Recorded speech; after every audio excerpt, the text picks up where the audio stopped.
we're back with another episode of the Lakers Fast Break podcast. It's Gerald Glassford coming right back at you here from Lakers Fast Break, Pop Culture Cosmos, where we cover the latest news and trends in pop culture each and every week, twice a week, wherever you get your podcast, plus also as well, Inside Sports Fantasy Football and Game Source.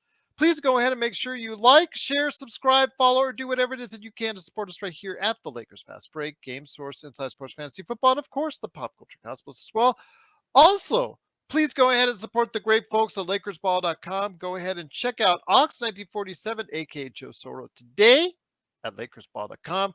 Plus, during the week, he is killing it out there in Southern California because he's transforming lawns into something much more magical than it is today. So go ahead and support him today at SynBlades, SynBlades with a Y.com. Also, friends at Lakerholics.com, go ahead and check out Laker Tom, the #1 Lakers blogger that's out there doing some crazy trades already. And we're not even out of July. Go ahead and check out what he and Jamie Sweet, aka Yami Swoot, are doing today at Lakerholics.com. Our good friend Stone Hansen, go ahead and check out his work post-draft on UpsideSwings.com and the Upside Swings NBA Draft Podcast. Our good friend John McCallion, he's always around his great channel and having some great conversations to got the John McCallion channel. So go ahead and subscribe today.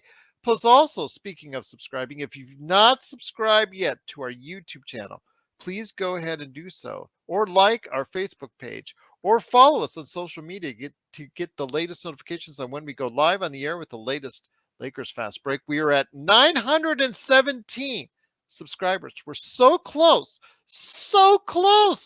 to the magical 1,000 mark where YouTube finally starts to notice you. Although they actually already run commercials, they're getting all the money. We're getting nothing in return. But we are entertaining you, and that's something special indeed. But we'd like to go ahead and get over 1,000 subscribers. So if you can support us by doing that, hit the little Joe with the beady eyes in the right-hand corner of your screen. If you can go ahead and do that, it's greatly appreciated. Plus also, again, please like, support, follow, or do what you can to support us anywhere we're at social media. Remember, we're also on Kick, Twitch, Twitter, my gosh, a whole bunch of things. TikTok, now Threads, Instagram. We're all over the place because it's the Lakers Fast Break, the #1 Lakers show that's out there, and all your support is, as always, greatly appreciated. Well, Summer League in Vegas, it's about 120 degrees. Actually, I got in my car earlier today here in Vegas, and it said 125. That's actually, I think, 116 to 118, depending on who you ask outside the car, per se. But in the heat of Vegas, the Summer League is now winding down. And for the Lakers, their Summer League season is over. And they ended it, though, with a nice and satisfying win in the closing seconds based on a stumbling play by the Clippers and a mistake that they did as far as inbounding the ball. Before it even got inbounded, they fouled Cole Swider, who hit the last free throw to go ahead and put the Lakers up for a victory, 104 to 103, even though they gave up a tying three-pointer, which we all saw coming. At least I did. And I said it at playback.tv/Lakers Fast Break. I said it like minutes ago. You could tell it was going to happen, and it did. But the Lakers did pull it out the victory, 104 to 103. Their record overall in Summer League is not the outstanding one we wanted to see. It is 3-4. We will talk today as far as some of the pluses and minuses. The record in, of course, Vegas was 3-2, so that part of it's not too bad. But here today to talk about Summer League, what went on, what we saw, what we liked. Good guys indeed. First man up, first man here. He's the madman behind SynBlades and SynBlades with a Y.com. I threw you off because I was going to say Toronto, didn't I? But it is the guy behind SynBlades, SynBlades with a Y.com, and of course, Oxide247 at LakersBall.com. It is Joe Soro. And Joe, we had in our final game of Summer League 3 great performances. Cole Swider, 5 of 9 from three-point land. He had 21. You had Demoy Hodge with 7-11 from three-point land. He was chucking it galore. He's got that smooth stroke. I really like what I saw out of him. 23 points for him. You had also LJ Figueroa, the surprise of the last couple games of Summer League. He had 23 as well. Colin Castleton, 13 points, 14 rebounds, 6 assists. So again, some good performances out there from what I saw. Just enough to get the victory tonight. I was able to catch the game halfway through. It's been a very booked weekend for me, but I did get a chance to see some really good basketball from a couple of the guys. One happens to be one that we do have a two-way with his Demoy Hodge. Demoy Hodge, I believe, hit 6 3-pointers in the previous, was it 7-2? Okay. Yeah. That's 14 3-pointers in 2 games. That's an interesting statistic. We initially thought there might be an issue with his height and how the Because listing he of has to play the off guard. right. Playing the off guard, if you're not overly athletic, especially in this day and age, it's going to be really, really difficult. However, if you can create space, which it has happened in the past, where someone who isn't as athletic getting space and make these shots, then it's a whole different ballgame. We're going to get a chance to see that this year. So I'd say Hodge has earned his spot, no doubt, has earned it and kept going, kept on earning it, I should say.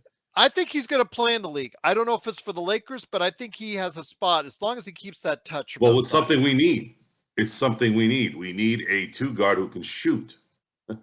So I would like to see if we can get a crack at it and see if he can perform on an NBA level. LJ Figueroa, since that putback dunk in the last game, he has been playing on a different level until, of course, his last 4 was it 3 or 4 attempts at the free throw line. But and that's the stuff right there. That's the stuff that can make or break you in terms of being an everyday NBA player.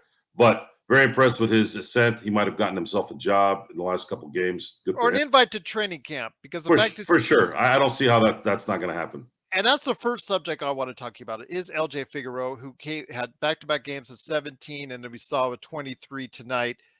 He had not played at all in the first few games, or played very little of it, I should say.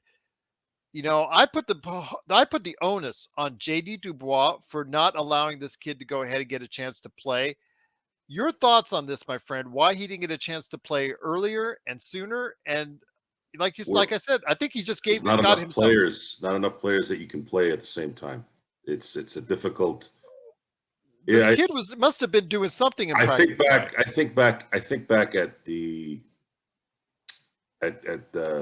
Stone Cold Hanson's comment about how there's a lot of talent out there and there's just not enough room. It kind of reminds me of your old backyard in LA. There's a lot of people who are talented in that town, but there's not enough spots. And at what point are you going to be able to throw somebody in there and allow them to have a chance? It's difficult. It is really difficult. You have 450, give and take every now and then, however it works, 450 spots in the NBA in a given game, right? I'm saying game as in each game that's playing, you're going to have 15 people on a roster, right? Typically. That's the entire planet. So there's 8 billion people on the planet. If 0.00001% of that, it's probably more zeros, plays basketball, God knows how many players there are. So I just don't know how you can make everyone happy. But he did rock the house in the last game, and he rode that momentum to the point where he just might have earned himself a camp invite. So I'm asking you, my friend, and I'll get it to Sean here in a second. So I ask you, how much can you realistically take away from the last 2 games of Summer League for the Lakers as far as the play is concerned? Some of these guys did actually get some really good numbers, but you and I both know as it winds down in Summer League, the effort is not there as it is in the beginning of Summer League with some of these guys. Some of these guys are playing for their very basketball lives. But you could see with some of the others, they know they already have a spot locked up and they just going through the motions. I still didn't like the fact that Hood wasn't playing. Yeah, he had a right groin strain, just to let everybody know. Yeah, I have a right groin strain too, not seeing him play. I'm telling you, it's the hangnail theory, my friend. Yeah, that's unacceptable. This is a player who was picked 17th. Struggled mightily this summer. Who has struggled, who should have been playing. If you want to say that Max Christie was okay, yes, he's been under the Lakers umbrella for a year already. He played well while he was playing, and you want to preserve him obviously till training camp starts. But Shafino, especially with our, I'm not gonna say his name because I don't want Sean to slap me in the face virtually. Especially with what we wanted in this at the time. Yeah, it's not something I want to see. However, Summer League is over. You got to unmute, Sean. Summer League is over. We've enjoyed a I little got you, Sean. extension of kind of our need for basketball. Now we need to wait. What is it? 9 weeks till training camp starts. So we're gonna have to start really putting some things together here to make people's attention on us. I want to get to 1,000 by summer by camp. I don't want to see get how to that 1,000. won't happen. I really don't. I don't see how that's not gonna happen. I think we need to put some fun stuff in there. I am hearing that there is a special shortcoming that will include Sean Grice. Mm. Yes, it will include Sean Grice, and it will be hilarious and anecdotal in a way, if you will, with some, you'll see. I'm trying not to give it away. And then of course It's a tease, ladies and gentlemen. it is a tease. It's going to be fun, and of course you guys have hinted a little bit about what might be coming my way. I'm just making sure the production value is going to be where it needs to be, and just like our gear, that's why we waited a few months. This week is press time. This week is press time for the gear, so people can go and order the gear. But I'm going to also have a little bit of a preview of what you guys might be able to see and go from there. Yeah, it's little by little here, Sean and Gerald and everyone else out there. We're going to have this 9 weeks to be able to get things in line. It's actually a good thing. Good things in line. We'll start preparing for what's coming. And no NBA. I'll probably go into withdrawals. Yeah, don't do that. Why? Well, I'm already getting it already. Funny. It's like the guy from Scary Movie, the butler. Chris Elliott, right? Yeah. Oh my God. I hope so through the wire. I hope we'll get to 1,000 well before training camp. But Oh my I've God, been Chris doing this Elliott. podcasting thing for way too long to put anything by. I just put it up. Just say that right now. I'm gonna have to watch that tonight now. Once again, it's the Lakers Fast Break. It is Joe Soro, Sean Grice, and me, Gerald Glassford. Thanks so much for watching and listening. The Lakers do close out Summer League with a 104-103 victory over the Clippers, ending their Summer League at 3-4 overall and 3-2 here in Vegas. Looking forward to seeing what's going to go on with the championship tomorrow between Cleveland and Houston. My money's on Houston because Houston I saw live extensively, and they've got some really good kids coming up on that roster. If Dylan Brooks doesn't take up all the minutes, they have a really nice future in Houston, but we'll see on that one. But here today also as well is a good man indeed. He heads up our playback.tv/Lakers Fast Break time tonight, and he did a great job. Plus an earlier show that you got to go ahead and check out today that he got nothing but love. He's a madman from Toronto. He just did get out of Toronto traffic to go ahead and check us out here at the Lakers Fast Break. It is the Magic Man, Sean Grice. And Sean, always great to have you here, my friend. Everybody's showing you the love that it just is, just immensely appreciate. They're still talking about so great to have you back a week later after you've already appeared. Just amazing the kind of draw you have, my friend. When are you starting to sign autographs? When are you doing cameos? Well, Gerald, I am available for parties. I just look, before we get into it, I just I left the earlier show and now I feel the exact same way. It's the outpouring of love and support, Gerald, is honestly it's touching. Like it truly is. To have this kind of impact on people, and and again, I owe all of this to Gerald Glassford. It was Gerald who put me on and gave me an opportunity, and that's the kind of person that Gerald is. By the And way, we're both better. We're both better for it. I want to mention this though, Sean. Cole the Troll is back. Just want to mention Cole the Troll is back. So I gave him a nickname. It is Cole the Troll. Oh, Kale. Kale the Troll. Kale the Troll right there. Kale Nickerson the Troll right there for you. But go ahead, Sean. My apologies. Yeah, I'm not a huge fan of Kale, Gerald. I'm not a Kale the Troll. We're going to yeah. call him that from now. Yep, because he wanted us to give out a shout out to a fictional city, so I gave him a fictional city that he can go ahead and give us a shout out as well. So yes, Houston, we're Atlanta, trolling it. Vegas, or something. No, you look it in the chat. You'll find out Oh, what that is, my okay. friend. All right. Yes. But Anyway, let me ask you this though: your impressions, though. I mean, obviously from today's game, you're the one that got to see it extensively. Demoy Hodge, great touch, and the thing is, he did it off the dribble. He would go up and lean on the break and just pop right away. And I did criticize him a couple of days ago when he was doing it with 22 seconds on the shot clock. But today, when you're feeling it like that, he was hitting from everywhere. You can't. It's hard to argue that. yeah, Gerald, and when you look at his collegiate experience, he's been at several different stops along the way. I think that's actually proven to be a benefit to him because Gerald, not one play this whole summer league, and we've watched all the games, was he out of place. Positionally, he's a very sound defender. He had 5 steals again tonight. He made 7 threes, but he had 5 steals. He ran the break correctly, like you said, as an on-ball guard. The skills are there for him. If he continues to shoot like this, I don't see any rhyme or reason why he's not signed to a standard NBA contract with the Lakers.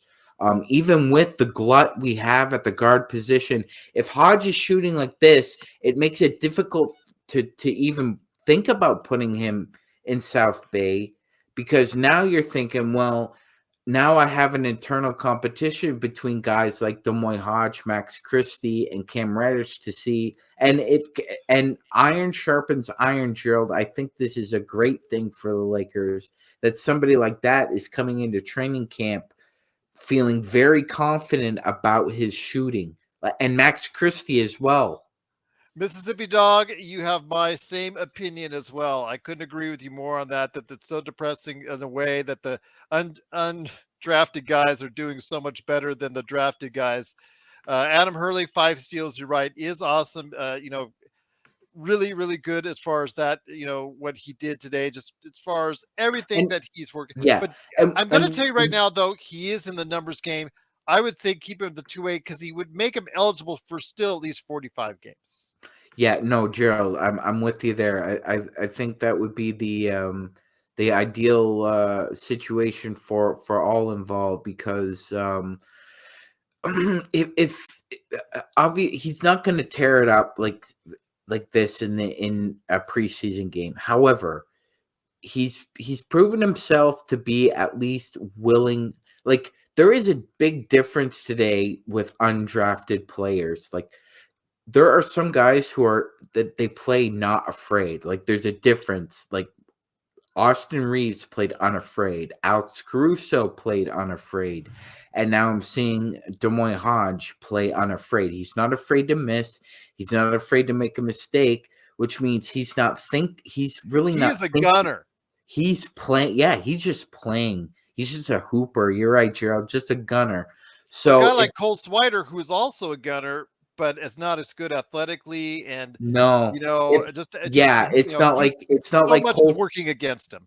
Yeah, exactly, Gerald. He's not a sound positional defender as Hodge is. He's a little awkward on the fast break, whether or not he's running it or actually being the receiver. Jared. It's apples and oranges with those guys. But you're right. If Swider even had like just a little bit of what Hodge has, he'd already have an NBA roster spot. Joe, I want to ask you this. Dog says it perfectly. Cam Whitmore has looked great after game after game after game. You and I said it from the draft. Also as well, Stone actually, had a list of 8 guys before he'd go ahead and draft JHS. And in a lot of those cases of the guys he mentioned, they're all doing better in summer league. But the one name, Cam Whitmore, has appeared for you and I much more so than anyone else. I know Sean has taken a little bit late to get to the party, but he's now at the party and he's now asked for a drink, so he's at the party now for Cam Whitmore. Your thoughts, though, when you keep on seeing the struggles for JHS, the fact he didn't play tonight, what kind of message does that send? I don't believe the Hood Shafino pick was the Busboys decision. That was too Big Ten-ish for me, and we all know that Rob Pelinka has a Big Ten thing. So you're saying that Maxwell Lewis was? I believe Maxwell Lewis was that's not looking so well. That's not looking so. I believe the Maxwell was a bus. I always want to say Bus Boys. Okay, the Bus Boy pick. And Hood Shafino was definitely a raw pick. The Lakers have been hitting on all these draft picks a lot this last few years. This might be the one where they might have missed. Now, it's not so much that they're missing. Hood Shafino might still be a serviceable player in the future. The problem is, and we said this before the draft, so you can't sit there and say, oh, it's easy to say that. No. We said before the draft, best player available. We saw something in this year's draft that rarely happens. I don't even remember something like this happening to this extent. I do remember a small one, which was the 1997 draft with Paul Pierce. Paul Pierce from Kansas dropped to 10. He was a top 5 pick at the very least. Some had even said top 3, and we all saw what happened there. So I'm going to say it again. I've said it a few times here. You do not, at 17, not pick best player available, even before then, but especially at 17. And if it doesn't work, no one is holding it against you. No one. No one is going to say, hey, you guys picked the best possible talent that was available at that point, and it didn't come out. Why? Because he had an injury. Was it low risk, high reward? Joel Embiid had injuries too, right? Look what happened there. So you can't live. You were just talking about fear, right? Can't live in your fears. That's something Pittsburgh Steelers head coach Mike Tomlin has said several times when he's being interviewed. You're going to sit there and you're going to be afraid to do things that make sense. What I mean by make sense as in, okay, guys, the position we're in, the situation we're in, screw it. Let's go for it.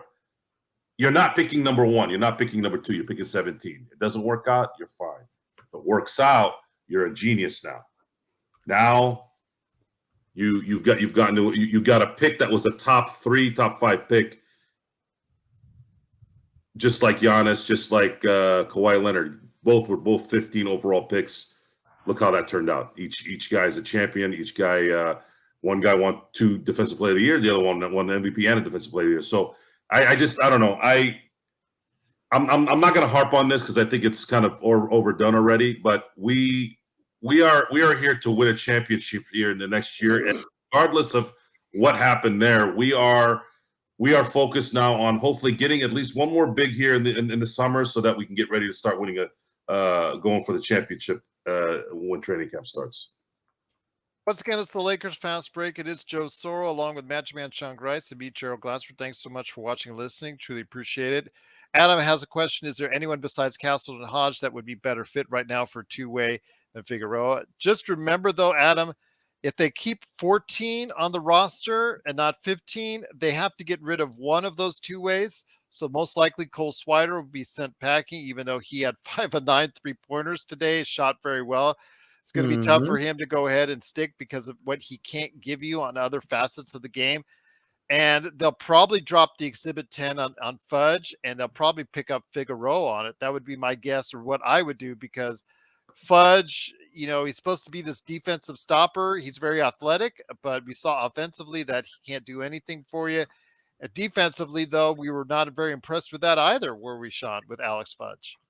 No, we weren't, Gerald. Unfortunately, he just shows zero promise offensively, and not to dismiss his potential there, but I'll reiterate what Stone Hansen once referred to watching Alex Fudge as the worst offensive player I've ever watched on film. And it proved to be the case. Couldn't finish layups, couldn't finish putbacks, couldn't finish fast breaks, had trouble actually securing a pass in the low post. It was an adventure watching Alex Fudge on offense, Gerald. He is an all-world defender. Just can't give you anything offensively, and Well, but is he an all-world defender? I not didn't he see hadn't it. shown it the past 2 games. No. That's for sure. No. Good instincts, but I mean, I don't see a place for him in the NBA yet, Gerald, and definitely not with us. He can't shoot, he can't create, and again, he's got stone hands, literally.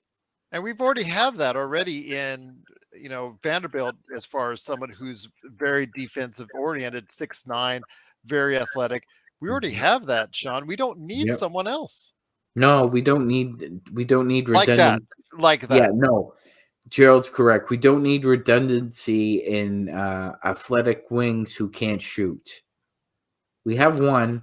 One is plenty. We don't need 2, especially with the myriad of issues we have that need fixing. Joe, well, let's go ahead and talk about another one of the players right there that impressed you, and that is Colin Castleton. Another double-double for him with 6 assists. Didn't shoot great, but actually still was able to go ahead and find and distribute. Again, there's some mechanical things that I see with this game that are slow and still need to be developed. Like, don't ask him to do a drive on anyone, or else he's going to get it blocked into the 3rd row. But when it comes to being able to just get it to him inside, get him in the key, he's got a nice turnaround jump hook. He got when you put him in against the elbow, he finds people. He finds cutters. I see good things with Castleton, but again, Friday night he got pushed around a little bit more today, but not as much. Your thoughts, though, on Colin Castleton, where he stands and what he needs to do? My thoughts is he gave me enough to feel that there's a future for him. He's going to work. Looks like he's going to work in terms of his game, and he's got some really good fundamentals already. Has to get stronger, though. Everyone gets stronger from when you come into the league after 2-3 years. Dedication, consistent day to day. That's always the question for any player. Usually, guys that are in his position that were not drafted usually will tend to work a little bit harder to get better. I see him doing that. He's got the God-given height, got the God-given ability to move around with some athleticism. His size, you just let that kind of develop as it goes. If it doesn't work out, it doesn't work out. But I don't see how it won't. One way or the other, I see Colin Castleton in the NBA and on a roster at some point in his career, and a very consistent one too.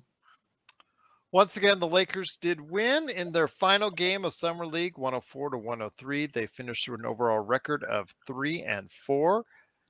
Magic, again, we talked about it earlier. Joe was very displeased with the groin injury that JHS kept him out. You could say what you will about that. If it's a regular season, if we would actually be doing that and sitting out. But I'm still disappointed overall in the performance from JHS.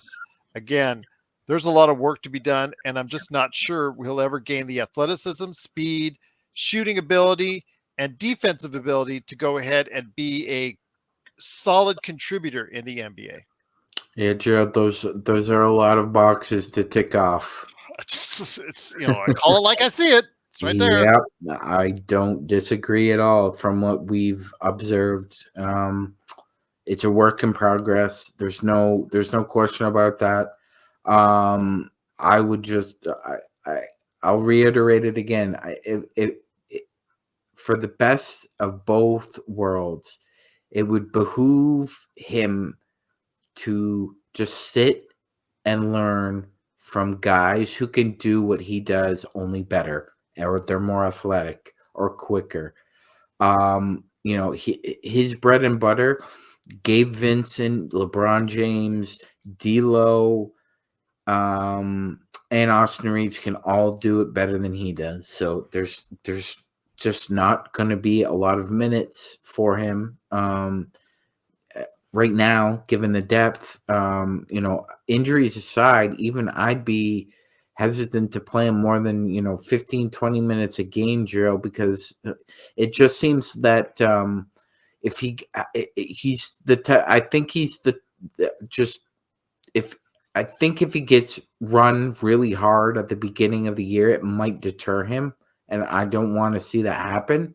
Then again, you don't want to find yourself in a position where you have to find out whether he can sink or swim either.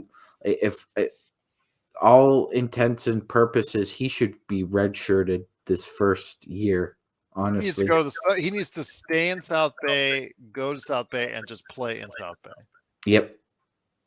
The thing is, though, what's depressing is about it because there's so many people out there that are like on the fence on Gabe Vincent. Your thoughts, though, on this, because the fact that people, if that's the case, and Gabe Vincent doesn't do it for you, you don't have much back behind him right now that can. No, you don't. You really don't. You really don't. So you're relying on one or two things now as a Lakers fan.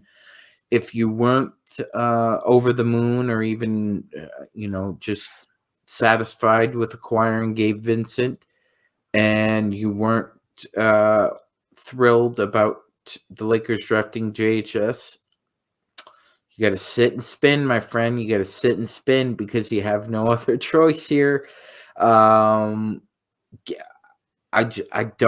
still do not understand the hesitancy or the questioning of why Gabe Vincent isn't an NBA quality guard. He is. I mean, he's like, don't need to go into it again.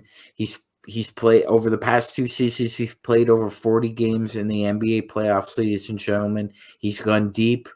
He understands the game. For everybody who talks about, Eric Spoelstra, well, if you have so much faith and respect for Eric Spoelstra, then don't turn around and say, well, he played Gabe Vincent out of necessity or because that was the Do you only. think people are gun shy because of Kendrick Nunn? I think so. I do. I that's a great point. I hadn't thought about that before, Gerald, but I think that's what Joe's friend Jesse says. What does he say, Joe? Oh, I know what he says. Hit a nerve, hit a target. That's right. Hit a nerve, hit a target. I was waiting for Joe to say that, but yeah, I think you're right, Gerald. I think there's a little hesitation to just kind of let it be that Gabe Vincent is a really good player, and the Lakers were able to acquire a really good player despite the negativity from getting a player from that organization previously. And to be fair, Kendrick Nunn originally wasn't a Miami Heat find. Kendrick Nunn was in the Golden State Warriors organization. They couldn't keep him. Miami came and got him. So it's a little, to me, it's apples and oranges there, but you're right, Gerald. I think a lot of people are gun shy that Nunn came on board, and now Vincent it's guilt by association. Excellent point by Gerald. Kale's in the chat, Joe, saying, can we chill on a 20-year-old? And I'm going to tell you right now, we get a lot of emails. We get a lot of feedback that we're too hard on these kids. We're too hard on this person. We're too hard on that. Joe, there's Kale said, and that's probably a point right here. Can we chill on a 20-year-old rookie point guard, though? Last year, Nunn and Shaq Harrison were a third point guard, and they had little to no impact. Our established players can handle stuff. I think they can. I think D'Lo and, of course, Gabe Vincent, they're good enough to get you by during the regular season. I think they'll have to upgrade, though, personally, for the playoffs. I think that would probably be preferred, especially what we saw from D'Lo in the playoffs. But, the thing is with the 20-year-old, you and I focus on more when we see how his performance has been over the past few games. What I see is what you see, Joe, is the fact that not just the fact that what he is at this point, but it's also the fact is what we lost and didn't draft in its place. Interesting. Interesting comment. We just saw, or at least I did. I just watched the 20-year-old Carlos Alcaraz. I think Alcaraz, yes. Alcaraz. I always want to say Alcatraz, but Alcaraz. I just saw a 20-year-old beat the best tennis player I've ever watched in Novak Djokovic today. At Wimbledon. An amazing match. Absolutely phenomenal. The days of being patient, unfortunately, are gone, especially when I see things like guys not playing when they should be playing. Because now I'm going, okay, are you willing to work hard enough to play? We saw players like Austin Reaves and Alex Caruso. Granted, Alex Caruso a little older, but we saw them grinding and playing hard. We never said anything negative about them because they showed it. But for me, I'm paying attention to more, are you giving enough to give me a good feeling that you're going to play well? So Colin Castleton, there's a lot of back and forth on him. I haven't been back and forth on him because you can tell the guy's playing his butt off. There's a difference. So if you're playing your butt off and you're available and you're trying, yeah, you had a bad game here, you had a couple good games here, then you had another bad game, that's fine. That's the whole process. If this guy was going to play out of this world, he would have been a top 10 pick, right? He's not. He's an undrafted player. So you do use that scale. But there's also the scale where I'm like, well, where is this guy? What's going on? Why isn't he taking a shot when he's wide open? Why isn't he going to the hole when he sees an open lane? When you're watching the game, you're analyzing as a viewer, especially with us doing the show. It's different than what it was before we started doing the show. Before, we could enjoy the game a little bit more. Now, if we want to have something of any relevance on the show to discuss, we need to pay attention to certain plays during a game that can back up what we say about particular players. That's really what that is. So far, I'd say the biggest disappointment is Maxwell this summer. Maxwell Lewis, yes, because you've had non-drafted guys that have played pretty darn well. Like Sean said, he doesn't even get 30 minutes, my friend. He only got 18 minutes and got his third donut of Summer League. We talked about this. Look, he had 18 minutes to show something. We're talking about a quarter and a half. That's a pretty good number. I'm going to use Alex Caruso as an example again. I remember Alex Caruso averaged around 20 to 22 minutes a game during the regular season. And look what kind of impact that guy made. You can make an impact in a Summer League game as a second-round pick for the Lakers with 18 minutes. Make a shot or run a play that makes sense, something like that. But I've seen guys that have struggled like that out of the gate and figure it out. Yeah. If I had to give a little bit of props to that process, look at Rui Hachimura. Rui came into LA after the trade, wasn't really playing spectacularly in any way. Didn't play an entire game, and he was healthy. And then humbled himself, asked for help. We hear that a lot in life, right? Sean, you were on that world, substance issues with people. What's the first thing they say? That you're on the right step? Is asking for help, admitting that you've got a problem, and you ask for help. Look what he did, and look what happened after that. So these guys, we're going to figure out who's going to be that next guy.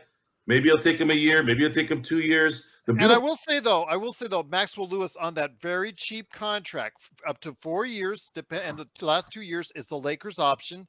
I think that's a great contract to see if he will pan out as that player. So I'm not too worried about Maxwell Lewis. You know what, Gerald? I think the example that NBA teams now use for young men who are drafted in the first round and go down to the G League. Do you know who they use, Gerald?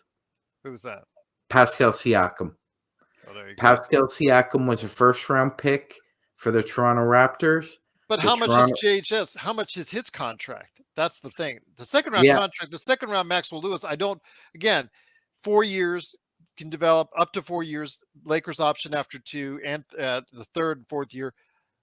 JHS is the one I worry about because that not only are you worried about him and his development, the fact that he needs to go ahead and be able to help LeBron sooner or later because LeBron's on the ticking time clock, but also the fact that you gave up on someone and let him pass on by someone that could very well be a good player in this league in Cam Whitmore, Yeah, plus Jaime Jaquez Jr., plus other players as well. You're right, Gerald. No, when you put it that way, it's almost as if, unfortunately, through absolutely no fault of his own, by the Lakers selecting JHS has kind of created almost like a three-dimensional issue. He needs serious work, as Gerald said. 2, you need a young player, preferably a guard, who takes the mantle away from LeBron at some point. 3, there is another player who a lot of people felt like you passed over, and he's playing very well, and now that's creating a larger external pressure within your player's mindset, because now he's thinking, well, like you said, Gerald, it's a multifaceted issue. But I will say that for any young NBA player who's drafted in the first round, unless your name is Anthony Bennett or Hasheem Thabit, you really shouldn't look at it as a negative, because that was a number 1 and a number 2 pick. Pascal Siakam was a number 1 pick by the Raptors. The Raptors determined that he was not ready to play in the NBA yet. What happened? Pascal went down to the G League. He played for the 905 for a year. In that year, he won G League MVP, and the 905 won the championship. And before his rookie contract was through, Pascal Siakam had won a G League MVP, a G League championship, and an NBA title, and was on his way to securing a second contract that would set him and his family up generationally, Gerald. So it's not of the question here that JHS goes down to South Bay and really turns some heads. I'm with you, Gerald. I think it's going to be slow. It's going to be a slow burn, unfortunately. That's just the way it is with this young man. But hopefully down the line it pays dividends. But you're right, Gerald. For right now, people are just going to have to live with the fact that JHS is a work in progress. Once again, it's the Lakers fast break. The Lakers do finish their summer league at 104-103 victory over the Clippers. Joe, when it comes to JHS, the thing I want to ask you though is we've seen the performance of him so far struggle heavily in each and every game. He really didn't have a game where he had a lot that you could take on the positive side. The thing is, when we stress this, the guy is earning 4 years, $17 million over the course of his contract. That's not too bad. You can easily trade that. That shouldn't be an issue if it doesn't pan out. But the thing is, though, Joe, the importance is we need players that can impact winning sooner rather than later, because that time, the window is closing for LeBron, and you need valuable players that can step up, especially for him at this time. The only player that could significantly improve the Lakers this year is Max Christie. Mm-hmm. He has the ability to really make things much easier for them during the season and maybe even in the playoffs. Well, we're going to touch on him next. Anyone else? Shafino could be terrible this year. Castleton could just deer in headlights when real basketball comes. Maxwell Lewis, they all can just bomb at least year 1, let's say. It's not going to affect the Lakers at all. The Lakers have enough depth. They have enough of a team set up right now, other than maybe one more big. And we're about trying to win this championship next year here in 2024. Whatever anybody else can help with, cool. Demoy Hodge, hey, keep hitting those shots, and he's going to have an NBA career. Whether it's with the Lakers or not, we're going to find out. But the Lakers need to focus on making sure that they have this team set in a way where chemistry is there. There's a flow. There's guys are playing in the right spots. Guys are being coached correctly. It doesn't look like you're going to have to deal with any stubborn guys on this team like you had in the last 2 years with, you know who. Those are the things that I'm paying attention to right now. And there's really no one else. We watched Summer League here to see exactly what we're talking about. Who is going to be the guy that's going to sneak out of there and go, ooh, we got another one. That's all this is. If none of them come out, even if it's, I'm not going to harp on the pick right now. It'll probably be more 2-3 years from now, because really Hutch Shafino was a 2-3 year pick. Rob said this is a future pick. This is not which in a weird way is like, what? What does that even mean? What do you mean future pick? You sound like the Clippers when they told Kobe, we want LA to take us seriously. We can't draft a high school kid. We all saw what happened there. So yeah, these words are interesting. Words are interesting when they're flashy, right? Sometimes those who don't use flash and just use emotion and direct responses, most people detest that, right? Because it's too real. It's, ooh, he's being rude, or, oh, he's being negative. But if you say, instead of, well, we're looking at this from a passive aggressive situation, or we're cautiously optimistic. That's probably one of my favorite lines. Cautiously optimistic. What the does that even mean? Seriously, what does that mean? Cautiously optimistic. If there was ever an oxymoron, and I emphasize moron when someone says that, that's it. Either you are or you're not, right? That's like saying, well, I'm optimistic, but I'm also being careful. What do you mean? Well, then you're not optimistic. So it's hard for regular folks who, you know, I went to spin this last week. You know, the spins, the bike thing. I went Monday through Friday, right? And one of the things I loved about this class, because I usually don't go to classes, I usually just do my own thing, is it's in the dark, right? It's in the dark. It's freaking phenomenal. I'm in the back. They're doing their thing. The music's going on, and you're sweating for basically 45 minutes. Great workout. But certain instructors are there going, let's go, and let's defeat all our negativity, and let's this, and yeah, like all that stuff, right? Now, I know certain people need that. I get it. Hey, God bless you. I hope it helps. Probably does. Keep doing your thing. Me, man, I'm thinking about what am I going to eat for breakfast while that's going on, right? I'm doing my thing. All right, cool. I'm going to have some eggs, get some oatmeal, all that stuff. Boom, boom, boom, right? So,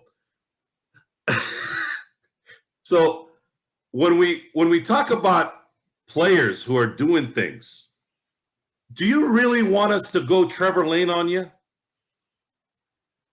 Oh, well, let me cross my legs. Hold on. There we go.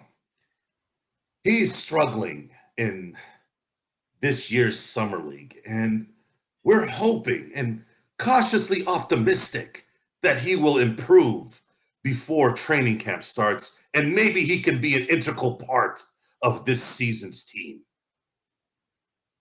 that what you want? Actually, kind of sounded good, didn't it? Pretty good.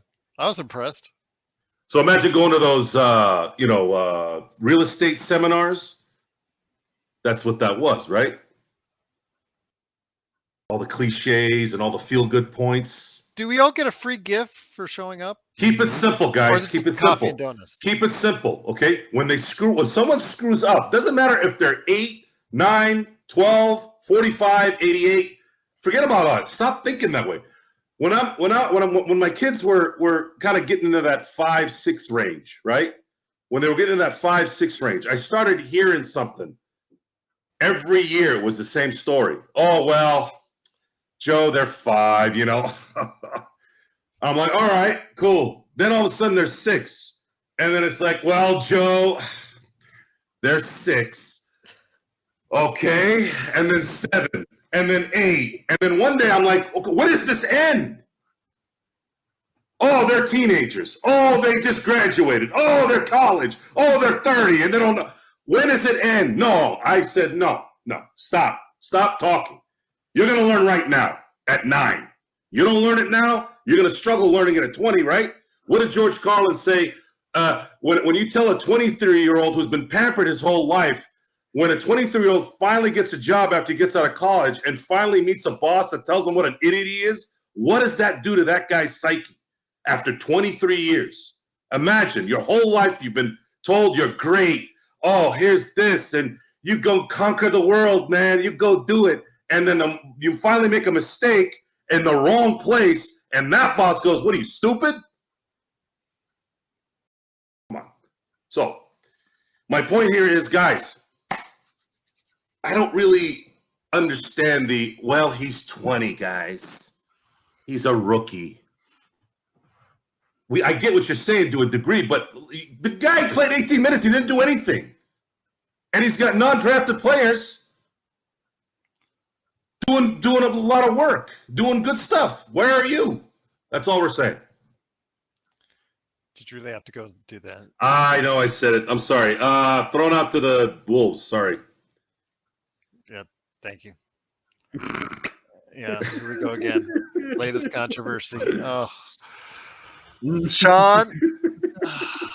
Before I go ahead and make sure, you accentuate those little flubs, Gerald. You need to forget about it. Oh, how can I? Because I know what's coming up after it. Because it's context. This country needs to understand what context is. Sean, Max Christie has been the true, consistent bright spot every single game for the Lakers in Summer League. And as I sweat this one out, I wanted to go ahead in more ways than one, not just inside the house, but outside.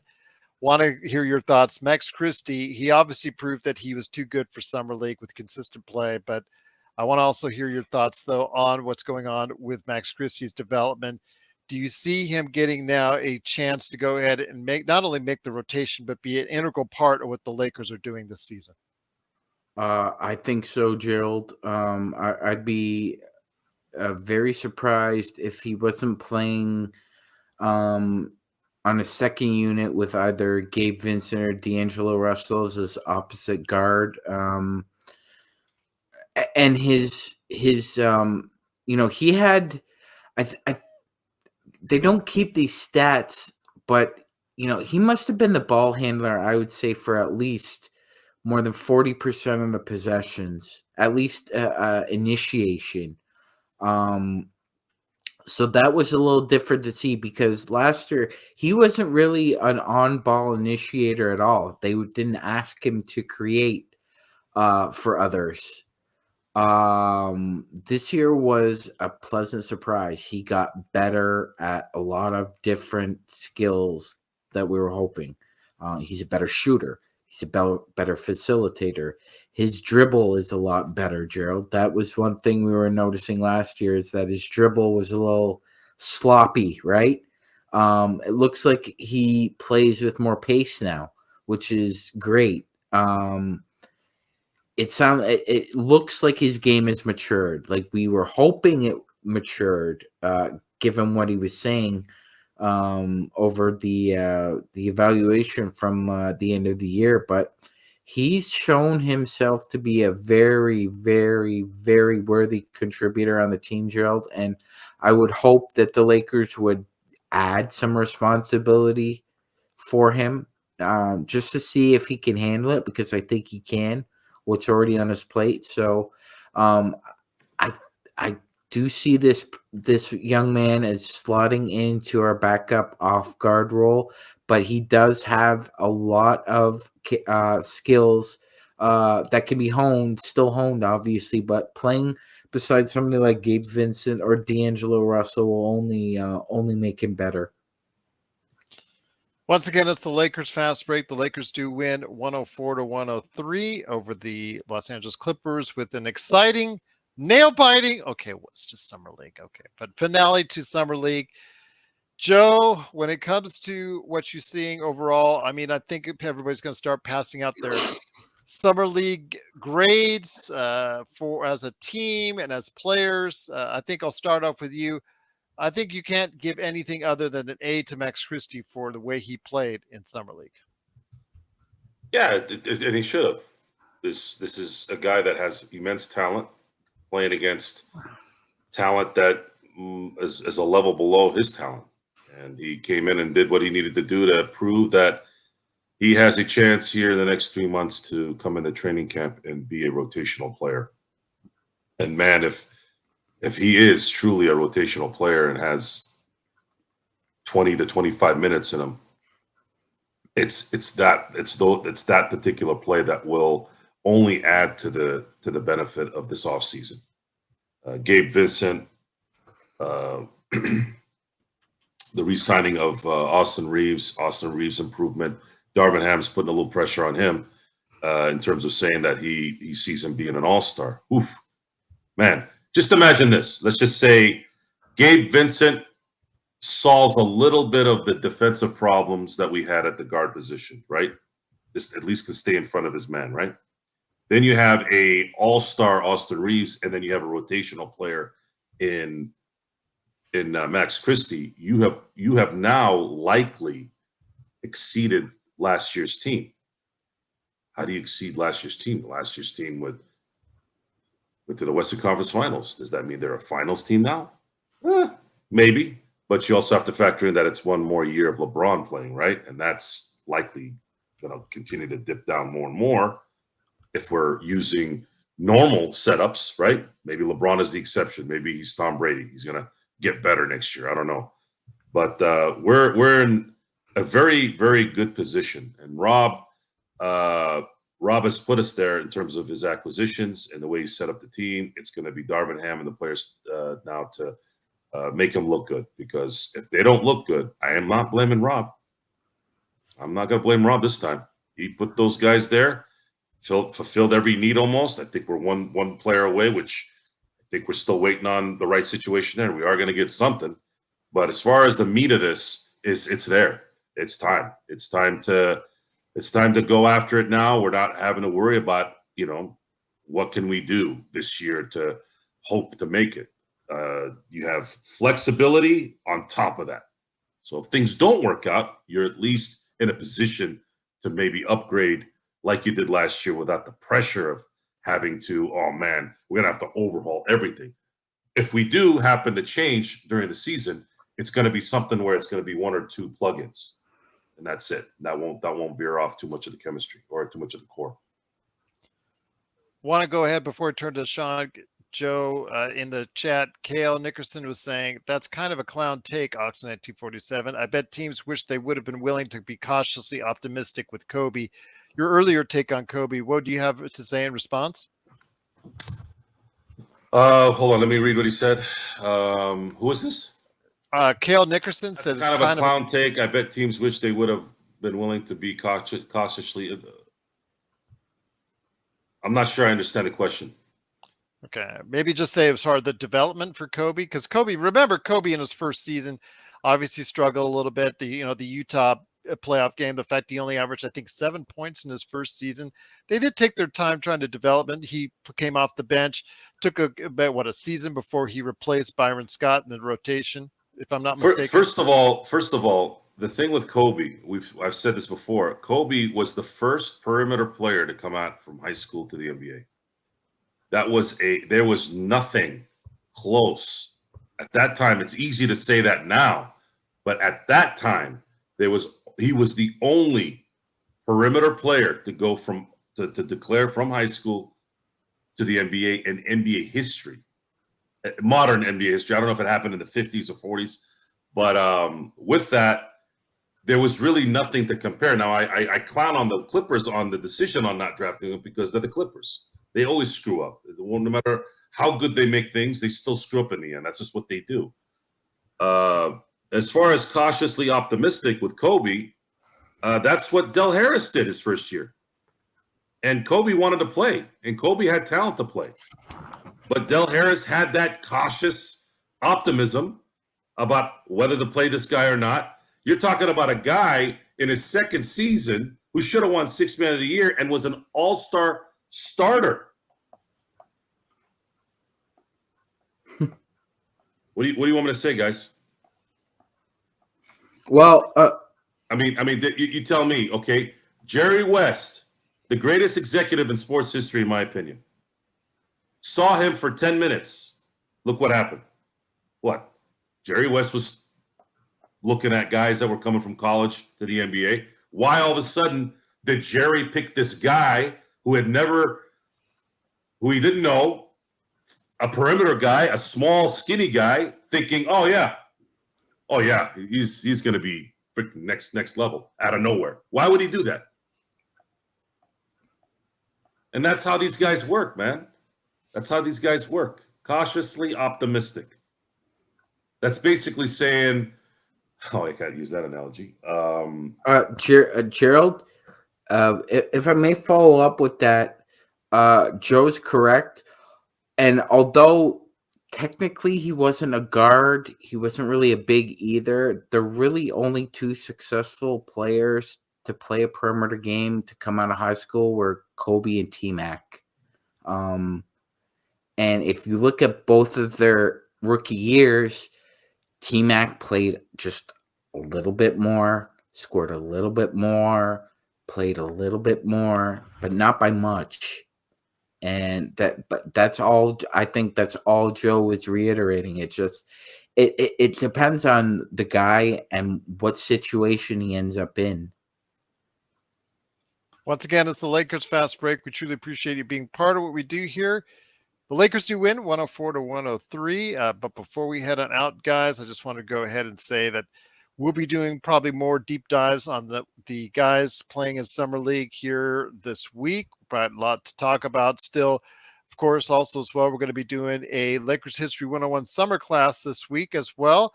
Going to probably set up for Tuesday for the 2017 champions of Summer League, and that's going to be the Los Angeles Lakers. So we're going to go ahead and talk about that for Tuesday. Plus, we've got other great shows lining up for you as well. I'm obviously going to go ahead and cover a lot of things over the course of the next 9 weeks without basketball in our lives. So there's FIBA that, of course, Sean did mention that as far as FIBA, what's going to go on there. So hopefully we can add that to the mix as far as the show is concerned. But Joe, before we head on out, I know that Kale's saying LeBron not a perimeter player. I mean, come on, come on, listen, you're getting a little ridiculous here.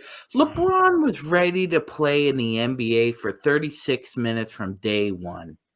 What are you talking about? Kale, give your head a shake. Test us. He was trying to troll us early. He's been trying to troll us ever since he joined us here. But look, man, I created that game. One of those two guys were ready to play. I created that game. So if you want to play that game, just you're gonna get beat up, and don't. That could be good. Don't go crying. Don't go crying away and unsubscribe because your feelings get hurt. Don't troll unless you got the information. Deshaun Stevens, though, he's asking. I thought he was a perimeter player personally. Okay, first of all, what did I say about when this happened? This is 1996, not 2003. We know in 2003 now. We knew in 2005. I'm talking about 1996. Okay, Kevin Garnett came from high school to the NBA. The reason why he went, by the way, a lot of the reason why he went from high school to the NBA is he didn't. I don't think he passed his SATs to go to college. So he just said, screw it. I'm going to the NBA then at this point. He was the first guy that went from high school to the NBA since Moses Malone. It was a while. It's like 2 decades. And then Kobe came in the next year being the first little guy. I was going to say little player, but I don't know if it sounded right. 6'6". Big guys. Usually it was big guys. Kobe was the small guy. The small guy coming out of high school, which is, there was an interview with runt. He was a runt of the litter, and he was tiny, guys. You're in relative terms of the NBA, 6'6". I think he weighed like 190 pounds. So you're talking about guys at that time in the 90s. If you remember the scores during the 90s, you saw San Antonio beating New York, 79-77. I mean, those were the games. You got the what beat out of you. If Kobe had come out 20 years later, yeah, of course, it would have been much easier for him to. Or much easier to take him seriously because you can't touch anybody anymore. So with that, if you're gonna start bringing all that heat, you better make sure make sure you have your own air conditioner, because we're gonna blow right back. Be careful. I think but they're asking though if LeBron James is a perimeter player. I mean, at this stage, you could say he plays a lot on the perimeter. He takes enough shots out on the perimeter. I could see What does that have to do with argument. my discussion with 96 and Kobe? But that's what talking about. Kale was asking in the chat. So when LeBron came out, he was not a perimeter player. He was a north to south transition monster. That's what he was. He was a transition machine. He developed a perimeter game after 2 years because Cleveland didn't make the playoffs for the first 2 years he was there. He was ready to go from day one, but his game wasn't polished. Nobody's game is. But he was the most ready NBA player ever out of high school. Ever. No question about it. Ready to go from day one, 36 minutes. But I would not call him a perimeter player coming out. Coming out, no, but I would say definitely it's evolved into something of that because he does He play a has, substantial amount yes. on the perimeter. I mean, he's top 10 all time in 3-pointers made. So he did develop a perimeter game, ladies and gentlemen. Nobody's saying that. But coming out, definitely not a perimeter player. Kale has a response for you, Joe. He says there are plenty of examples where it is a strategic advantage to be cautiously optimistic. That's all he's trying to say. Ox 1947, your take on that is a clown take, which I think is just gets you into more trouble with Joe right here when you talk about asking him, saying it's well, when you're take. wrong and you double up on your wrong, I mean, that goes to show you that you're going to continue to be wrong. And if you want to keep being wrong, I'll tell you if you want to. So Gerald, Friday night you were unavailable for this question. So what did you make of all the hoopla surrounding Darvin Ham and what he had to say about money, Michael Malone, and how it's not over between those two yet? I said in the chat, because I was outside my house while work was being done, I said outside and I thought that, you know what, funny how the Lakers and Frank Vogel weren't saying that about Michael Malone when they were beating up on him on 2020 on their way to a world championship as well. I think that the memory seems to fade very quickly and be so short term when you get some success that you're not used to, because it's the first time Denver's had any kind of success like this in their lives, and you either handle it gracefully or you don't, and it seems like Mike Malone has not. And it's things like that and words like that and confidence like that. Yes, his team is great, but the losses that they've had as far as their depth, and the fact that he is providing a lot of bulletin board material for the Lakers, it's going to get him, in a lot of trouble and a lot of hot water probably by the end of the season. But we'll see. We'll see. Again, he's still got Nikola Jokic, and as long as you have the 2-time MVP, you're not going off on a bad note. You maybe can talk tough. Seems to me like the little guy that's right behind the big football player that's your best friend, like my bodyguard. So you can go ahead and talk all the smack that you want because you know that you got the my bodyguard right behind you, the big guy behind you. Go ahead and cleaning up all your messes.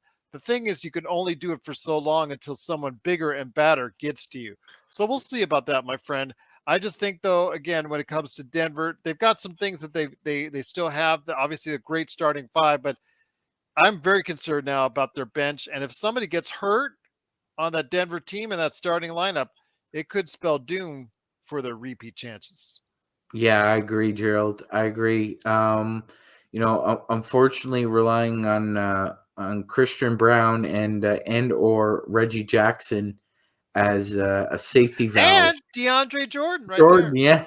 Bringing back DJ for another year. What does he have on all these executives? He must have a dossier on just about everyone, and it just plays. I remember I showed you during playback. He's got the file, and he's going to go ahead. I've got the pictures there, Denver. Naughty pictures, blackmail. Sorry, Yeah, you got to get me on your team for one more year. Something like that. Must have seen Calvin Booth or Josh Krunke at the wrong party, Gerald. I hear you. But the other thing I want to Did go I hear ahead and- Krusty the Clown since we're talking about clowns tonight? No, Cronky. He said Cronky. I'm talking about you. No. There you go. See, All I did right. hear it. But the other thing I wanted to mention, though, what you guys were talking about on Friday is Ham's insistence that, we're going to see a Austin Reaves all-star party at some point in time. I don't want to. That's just stop. Don't do that to the kid. Let the kid play with Team FIBA, Team USA. Let him develop. We saw the situation before with Kyle Kuzma, where he started to get some more confidence, had a good season, started playing with Team USA, and then it went in a different direction. He regrouped, had a good season in Washington. He's got a nice paycheck. Let Austin Reaves develop and grow without putting that kind of pressure on him that he's going to be for sure an all-star in the league one of these days. He may very well be, but please let the kid play. It's better for your team if you don't put those kind of undue pressures on him.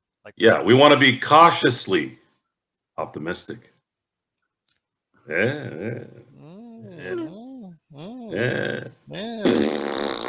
Yeah, I knew you were going to do that. Well, okay, then put the pressure on the kid. Let's see what happens there as far as trying to go ahead. You know what pressure does? MagicMan, finish it off for me. What does pressure do? Yeah, pressure creates diamonds, or pressure busts pipes. Okay. It's simple, guys. Keep it simple. If your feelings get hurt about reality, we live in reality, folks. We don't live in the Matrix. As much as you want to believe it, the Matrix is fake. It's a movie. I keep hearing blue pill, red pill. There is no blue. There's no red. We were supposed to have flying cars by now. We're never getting flying cars, ever. Stop with the fantasies. Come on. Let's get here. Let's get going. Some guys you can pressure and they respond. Austin Reaves is one of them. He's not going to be LeBron, obviously. But if D'Angelo Russell can be an all-star, you're telling me Austin Reaves can't be an all-star? Yeah, that's a good point. Come on, man. Go ahead. That's a good point. I didn't say he can't. I said there's a possible. Already putting that pressure on him that he will be. I think obviously. If he is, I'm telling you guys, if he is this year, Lakers are winning it all. I'm just saying. We'll see what happens. It's going to happen, but I'm just saying. See what happens indeed. But it is the Lakers Fast Break. Great to have everyone here watching and listening. Please subscribe today to get the latest notifications on when we go live on the air with the latest Lakers Fast Break. I do want to apologize for those that might have been offended by Joe's words earlier. Again, thanks for reminding us. The tour de force that he always talks about as far as the context. But before we head on out, I got to mention it before we head on out. Context. Yeah, well, if you're gonna speak, if you're gonna be offended by every word that someone says that's not PC, then context is gonna be taught as well. Hello, Lasagna. Hope all is well with Lasagna on Twitch. Truly appreciate you watching. Ooh, that sounds good right now. Yep, that actually does. But before we head on out, my friend, I do want to go ahead and mention that we will have a show tomorrow night. We'll go ahead and talk about what's going on in the NBA. It'll be at NBA Observations. Then Tuesday, Lakers History 101. Sean, my friend, the Lakers end Summer League at 3 of 4. I know at some point in time we may want to go ahead into a deeper dive on the Summer League, but we covered it pretty good in context today. I know that a lot of people are going to be talking about breaking down each of the Lakers and their chances to go ahead, and we've got a whole 9 weeks to go ahead and do that. Your thoughts, though, my friend, before we head on out. Yeah, you know what, Gerald? Kind of an interesting Summer League, up and down, really. A lot of promise before the ball tipped up, and then we were slightly shocked at what we saw, not in a good way, obviously, from a couple of the guys. A couple of standout surprises, and eventually, Gerald, they all came back to earth. I mean, 3-2, not terrible. Got their feet wet a little bit. I'm still in the camp that hopefully Des Moines Hodge doesn't cool off. Hopefully, continues to throw up about 500 to 1,000 shots a day. Because if he continues to just be a gunner and make these shots, he's making the roster. There's no question about it. Castleton needs a lot of work. JHS needs a lot of work. Max Lewis needs a lot of work. So our young guys need to show a lot of promise over the next year, Gerald, because they're certainly not going to get a lot of burn with the big leagues. They're just not ready yet. One thing I want to say before we go was the fact that, like Joe said, we still have one more roster spot, really, if we're going to go 14 to still fill out. And Sean passed along something earlier today in our awesome email chat about possibility that there's still reason why that Christian Wood is still a free agent. Well, PJ Washington is probably still rated ahead of him, but PJ Washington is restricted, so nobody wants to go ahead and touch that with a 10-foot pole at this point in time. But when it comes to Christian Wood, Joe, the thought was that, I guess, was it report that you saw or rumored that the fact is that the rumor is that that Christian Wood and his representatives are trying to work out a possible sign and trade with whatever team, i.e. the Lakers, Miami, or whoever, as far as a sign and trade, so he can actually get more cash. And the only way the Lakers would do that is with somebody like Jared Vanderbilt or something like that, to, as far as compensation in return. I'd say, you know what? I like Christian Wood, but I'm sorry. I think at this point in time, you get on the roster as fast as you can and take whatever you can take. Yeah, it was just like the discussion whether CP3 was going to get bought out by Washington and the Lakers would pick him up. Rumor had it he would be picked up by the Lakers should they do that. I never saw that happening because I didn't see Chris Paul taking less in his buyout. It's just I didn't see it. He wants his money, and he was only worth the veteran minimum on that team, and I believe that Christian Wood is the same. You don't give up assets for someone who you know already no one wants. Dallas doesn't even want him. So wait it out.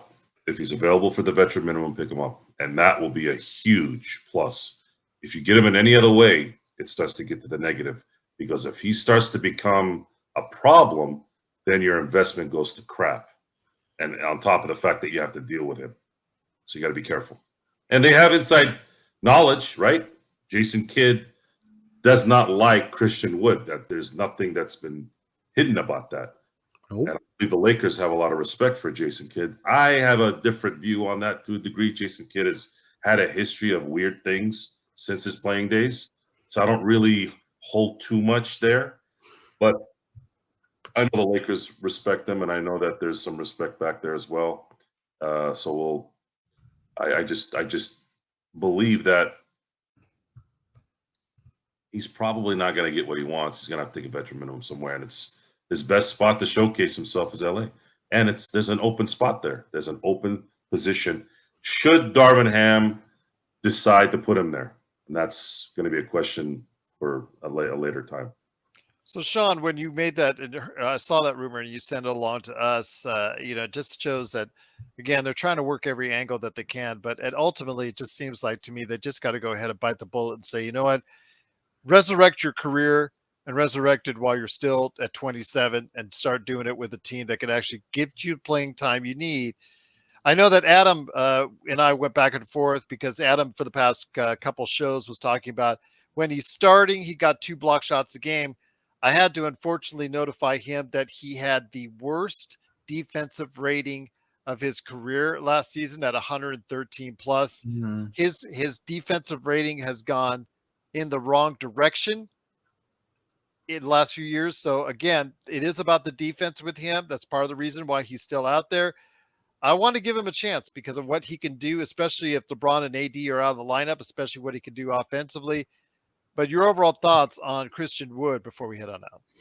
Yeah, Gerald, I'm with you and Joe. I think that the only reasonable option is just to again circle the wagons and offer him, look, this is the vet min. If you sign it, 2 things are very clear. 1, you're a starting center, and 2, you'll be playing for the eminent franchise in the NBA. And while you're only making the vet min at this time, what we're going to be able to do for you is provide you with national exposure, which is something you did not get in Houston, Detroit, and Dallas. You'll be on national TV at least twice a week, Christian. And if we perform well and you perform well, that means that we're going deep in the playoffs. And look at everybody who signed a big deal this summer. Gabe Vincent, Max Struess, Fred VanVleet, Dylan Brooks. I could go on and on. A lot of those guys made their fame in the playoffs, and that's why they got paid. It would behoove Rui Hashimura. Rui Hashimura. I stay corrected, Gerald. Yes. Austin Reaves. I could go on and on. But the fact is, his best opportunity to resurrect his career and also be exposed to a greater audience and a greater chance at a bigger payday would be signing with the Lakers. You'll forgive me, Kurt. I'm a worrier when it comes to Rui Hashimura. I agree with you, Dog. He will probably start. Rui will. I'm just not sure he should. He had such a great way of coming off the bench, giving us what we need. Plus the fact, I know he's working with Phil Handy and the team on his consistency, but we saw over the course of his career and the time that he was drafted, consistency has been an issue. I don't think we'll get the 30% 3-point shooter that we saw in Washington. I also don't think we're going to get the 48% shooter that we saw in the playoffs. If we can get something in between from Rui, I would be really happy with that. Rui is not the issue in terms of starting versus bench. I think it's better off the bench personally as a six-man. It's better off the bench on this team because that means AD can slide to the 4, and if we have a starting center, that allows AD to perform in his best position. You could play LeBron at the point and maybe start Rui at the 3 in certain spots. That could be a possibility. That could be a team that could maybe make sense with, at that point sliding AD to the center and in certain matchups. Especially if it's 36%. That's gonna have to be something where somebody like Gabe Vincent or D'Angelo Russell or Austin Reaves are hitting from outside. There's a flexibility here. If you can get a serviceable center where Darvin Ham can have his cake and eat it too. That's another lame line, by the way. I never really understood that. What does that even mean? Have your cake and eat it too. When do you have cake and not eat it? Oh, it doesn't taste very good. Like, but... who gets cake and go, well, guys, I have the cake, but I'm not going to be greedy. I'm not going to eat it. Like, seriously. Devil's food, I will be. You guys know about that? Like, I never understood that one. You're making me think very fondly of Devil's Food cake right now. That's all Okay. I'm saying. All right. Anyways. So, yeah. Flexibility is key here and preservation. Flexibility, preservation. Those are the two words I want the 2023-2024 season to be about. Flexibility, preservation. You do those two things, and you're going to be in a very good position to contend for a title. That's right. Marie Antoinette. That's right. Originated the phrase. Yep, and we all knew what happened there. You see how great. So between MagicMan and our crowd, that's my ask, guys. I know you guys know you guys know everything, man. You don't have to worry about it. But once again, go ahead. Come to a Laker show and hear Marie Antoinette lines, history about the French Revolution. Come on, guys. This is the show, man. This is what it's about. Absolutely, indeed. But once again, it is the Lakers Fast Break. Truly great to have everyone here. The best Lakers chat room can be found nowhere else but then in the Lakers Fast Break. Again, we're coming back at you tomorrow with some NBA observations. Then after that, it is Lakers History 101, and we're going to have still a lot of content for you in the coming days and weeks. We're not bailing out on you. I hear all these other shows that, well, now that Summer League is over, I think we're going to go down to one show a week. I think we're going to do something like that. No. As LA Knight says, no. We're going to go ahead and we're going to be here for you each and every time out. We're getting some good, you know what? I'll tell you what, views are going up. That's right. More viewers are coming in before we leave. I don't know if we should go just yet, but Magic Man, I know it's late for you. You make the call, my friend. Should we talk about Summer League players, standouts, a little bit longer, or should we go ahead and head on out? Let's kick up the jams, Gerald. Let's go. All right. Let's see if we can get to 50 here. 50 here indeed. But once again, it is the Lakers fast break. Truly appreciate everyone watching and listening. The Lakers do win 104 to 103. I want to ask you this, Sean, though. Again, overall, the team was 3-4. Max Christie proved to be someone that's outstanding consistently, which is what we wanted to see in the second year. Second year players have to dominate in the Summer League. If they don't, that's a big, huge red light for anyone out there who's watching as far as the NBA is concerned. Had to go ahead and just contribute. Max Christie, you've already talked about him as a probable rotation guy that's going to play a key role on the team. When we see someone like LJ Figueroa, however, 2 games, 17 and 23, you can only take so much stock because I told you it's the latter end of summer league, and it's just almost like in a way like the latter end of the regular season where people just playing out the string. But my question to you on this: why did not the summer league coach actually think about putting LJ Figueroa in sooner?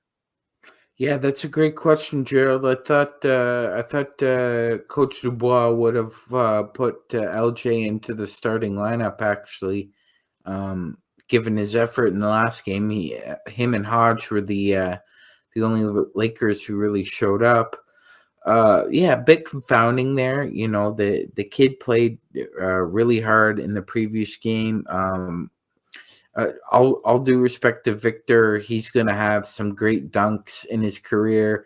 I thought LJ Figueroa had the dunk of the summer league Friday night against I the think still Grizzlies. the one over by Kai Jones Okay, over all right, Victor. I think that was number one for me.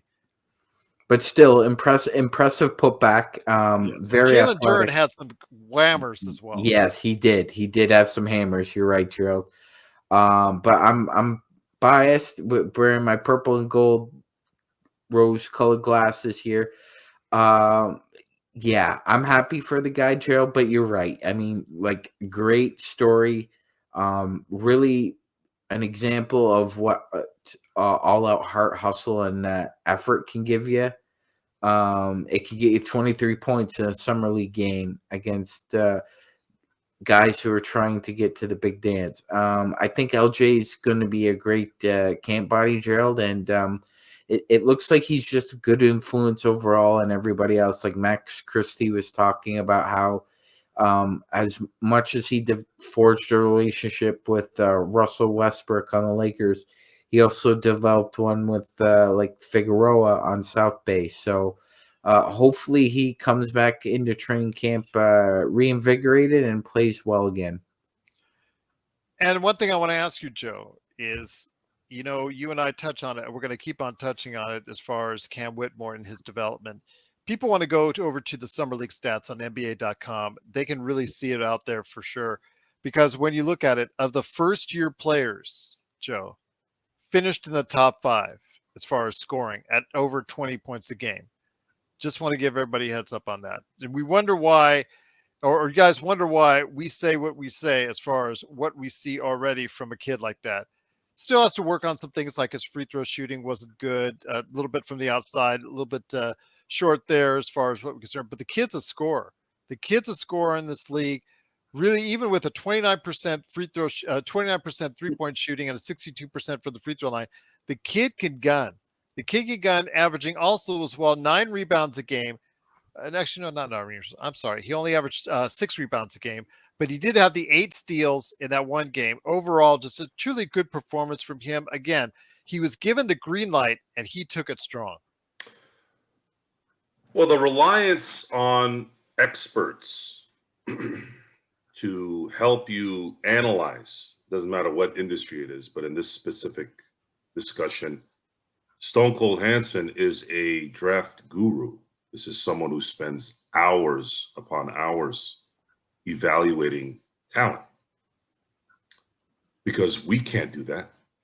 I can't. Gerald, I mean, we watch how many hours of basketball a day sometimes? 3, 4 hours, maybe a day during the season. which is a lot, right? And then we do a show. So we're there. To ask us to do another 10 hours, geez, I don't know. It's not possible unless you don't have a life.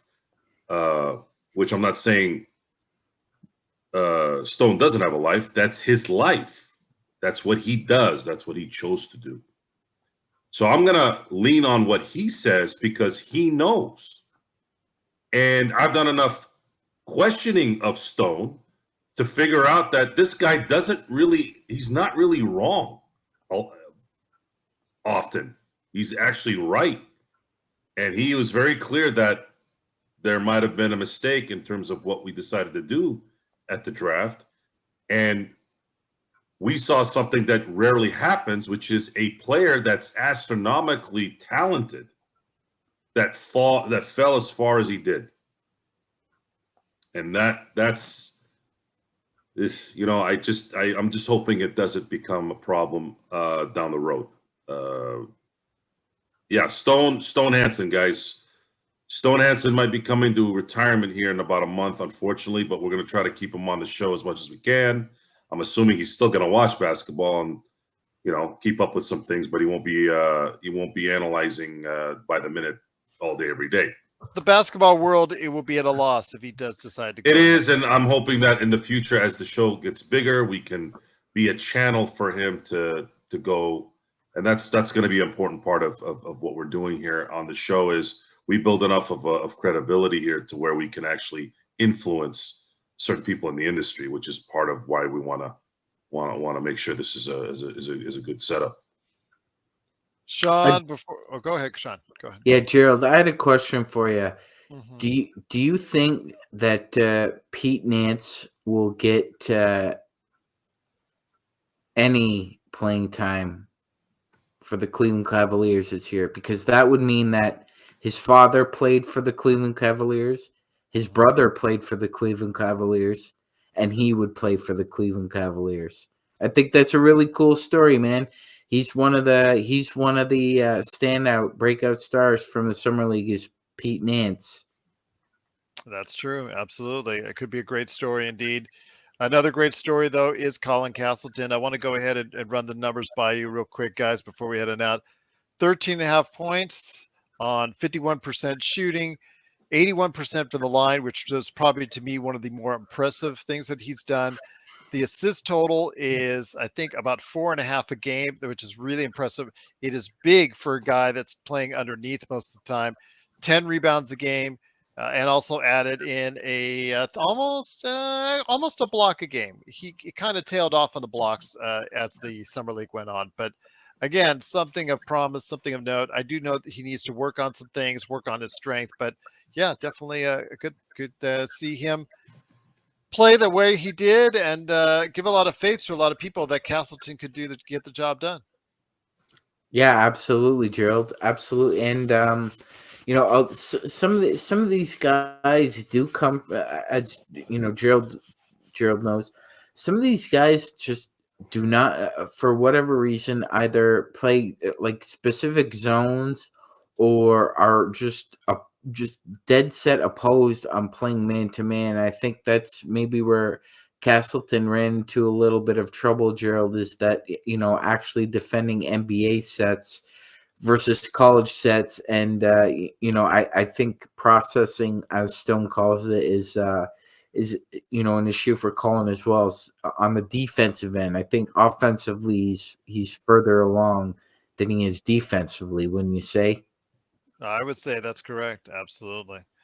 But my friends, I think it's time that we're going to be heading on out. Joe, I know you a great time dealing with the awesome chat room. The best Lakers chat room that's out there is at the Lakers Fast Break. I know that we're talking about cake now because I'm getting really kind of hungry, broche, a whole bunch of other good stuff being typed into the chat. Any last thoughts from you, my friend, before we head on out? No.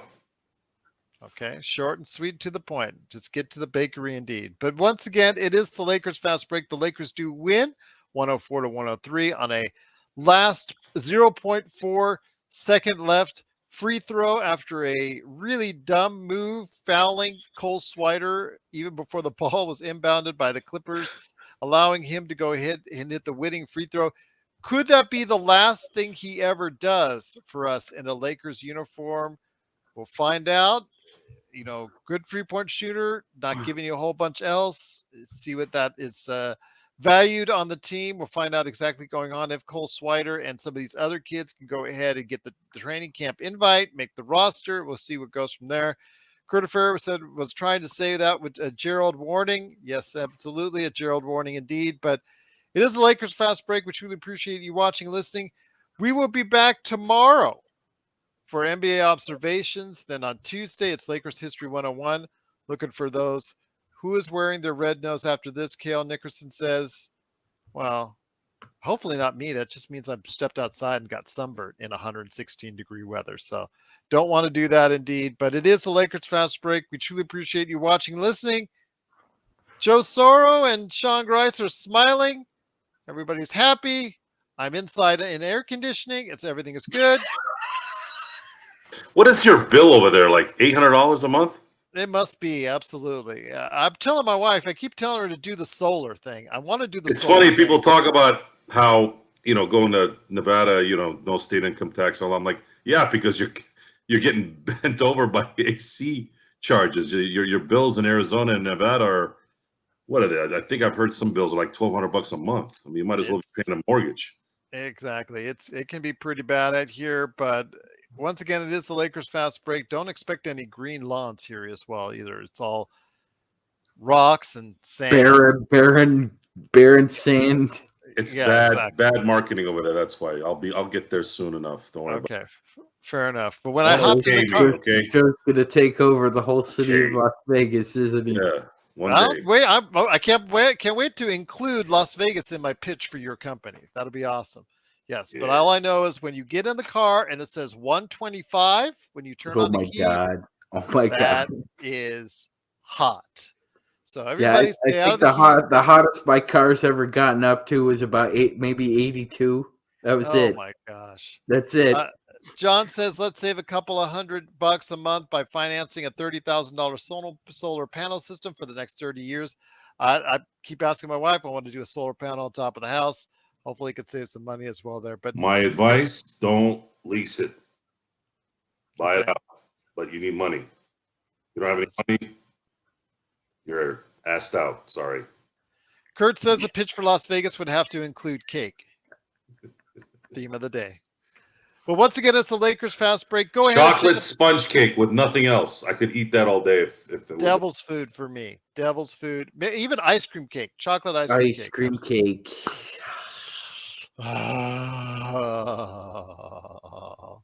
John McCallion channel. Go ahead and subscribe today to see some great conversations with John. He actually had a special interview over the weekend, so check that out. Please subscribe today and check out what. That's another one, John. Who said that one? You can't take the heat. Get out of the kitchen. That's a good point. Diabetes. Wilfred Brimley. All right, we're gonna end this now. But thanks again for everybody joining us. All right, thanks again for enjoying what we do here at the. I got a Wilfred Brimley story for you guys next show. Remind me. It's a pretty funny one, actually. He was great in The Firm. Absolutely great in The Firm. He was pretty good at everything he was in. And Seinfeld as well. Yep. Oh, Diabetic Honey says, someone call my name. Hi, Diabetic Honeybee. Diabetic Honeybee. That's a great name. That's a great name. Welcome, Honeybee. That's a pretty good name. I like creative names like John McCallion. There you go. Make sure you subscribe today, Diabetic Honeybee. And I didn't know insects could get diabetes. You learn something new every day. To go ahead and get the latest notifications and when we go live on the air with the latest Lakers Fast Break podcast. Truly appreciate you watching and listening. Once again, the Lakers win 104-103 to close out Summer League with a 3-4 record. If you have thoughts on the Lakers, please go ahead and put it in the comments or social media right here at the Lakers Fast Break. So for Joe Soro, Ox1947, it is also as well the Magic Man, Sean Grice. It's me, Gerald Glassford. Thanks so much for watching and listening. We'll see you tomorrow. Looking forward to it. But you got to go ahead and make sure you subscribe so you know when we're going on the air right here at the Lakers Fast Break Podcast.